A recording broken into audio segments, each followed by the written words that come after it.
Robert Estrin here at livingpianos.com, your online piano store with a viewer question. Does installing a player system on your piano affect the touch? This is actually a really good question. I've never addressed this exact question, even though I have other videos on player systems on pianos.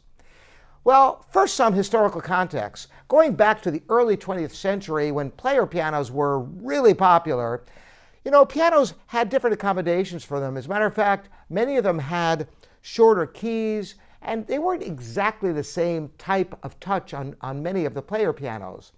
Well, today the way player pianos are worked is that a slot is cut in the key bed. Now, I know that sounds really scary, and indeed, if somebody doesn't know what they're doing, they can destroy a piano. But if it's an experienced installer, it has absolutely zero effect upon the piano, the way it functions, or the way it plays. Because here's the thing. The player mechanism doesn't actually come in contact with the keys or the action in any way. So it can't possibly have any effect whatsoever on the function of the piano or the way it plays, or even the way it sounds when you play it without the player playing. So that's the good news. So if you want to be able to hear your piano playing, here's something else that's really remarkable.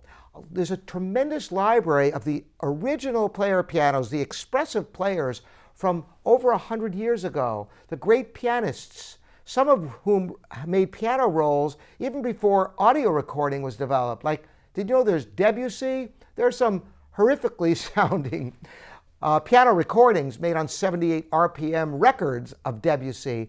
But you can listen to Debussy and Gershwin, Rachmaninoff, Paderewski, all on piano rolls, which have been converted digitally.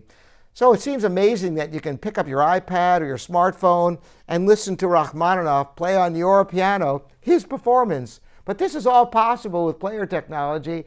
And the good news is, no, it doesn't affect how, when you play your piano, the piano feels or sounds.